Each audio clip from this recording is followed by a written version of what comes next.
Hello everyone, I am Dr. Tanmoy Biswas. I welcome you all in my channel TanmoyChem. Today's topic of discussion is a MCQ and the question is in front of you. How many carbonyl groups are there in the final product? It's a very interesting question. I request everyone to attempt this question in the comment box. I believe we have tried, so let's start. Now look at the molecule. It's a carbonyl anhydride, it is alkene, and what reagents are given? Ozone, hydrogen peroxide. By the way, ozone, carbon tetrachloride you have seen, I guess. One part, and second part was zinc dust water. Why?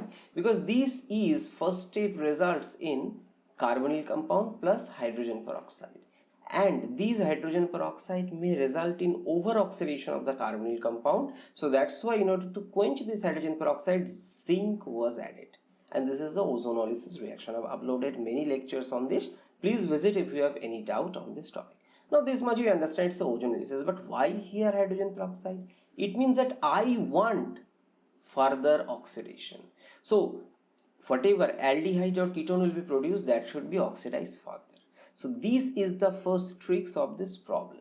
So here if I write the structure of the first product, I mean ozonolysis. So student, this molecule drawing is difficult, I agree. That's why I suggest everyone to do practice in home.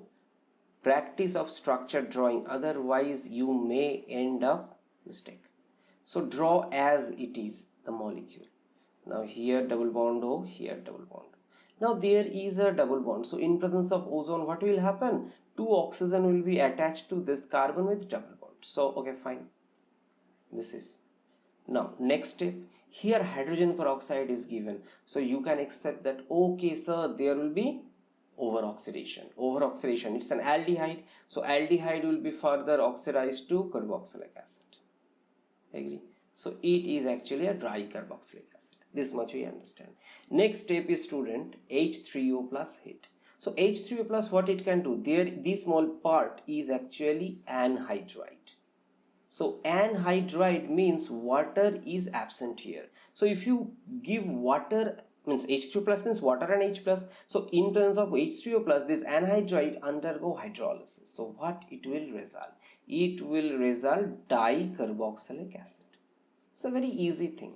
The opposite part of anhydride formation or hydration reaction on anhydride. So this much we understand. There is one carbonyl group. Now this COOH, here also same, you can expect COOH. This part we have produced. Now here if you look at little carefully, you can see that this is actually a beta keto acid. So with respect to this carboxyl group, this position is alpha, this is beta. Similarly with respect to this one, this is alpha, this is beta. So these two are beta keto acid. Even if you look at this carboxylic acid, it is alpha, this is beta. Even with respect to this carboxylic acid, alpha, beta. And we know beta keto acid undergo decarboxylation upon heating through 6-member transition state, cyclic transition state. I've already discussed a dedicated lecture on this. If you have any doubt, please visit. So what is mean by decarboxylation? So in presence of heat, carbon dioxide comes out here.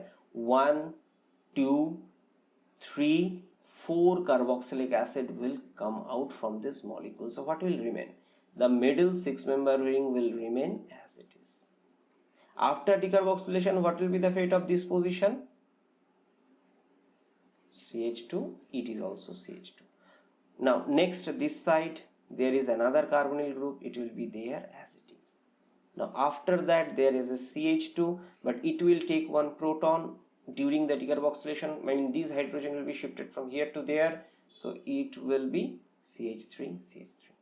So overall, how many carbonyl groups we obtain? So total 1, 2, 3, 4. So answer of this question will be option A. So 4 carbonyl groups will be there in the final product. Now this question is really tough, I agree.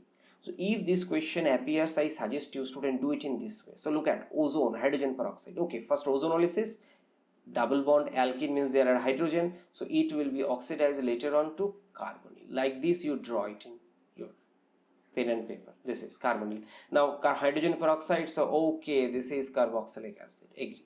Now next is H3O plus heat. So first of all, anhydride will be hydrolyzed, point number one. And second, if you look at these four are beta keto acid with respect to 1 carbonyl, 2 carbonyl, 3 carbonyl and 4 carbonyl. So they will undergo decarboxylation, and 4 carbonyl, this part will remain. So it will be your answer. I know you'll say, sir, it is too much difficult. Yes, I agree, some problem are little critical. So you need to do little more practice such that you can do it as minimum as time possible. So this is the overall discussion. I believe this video may be useful. Thanks for watching. See you in my next video. Bye bye.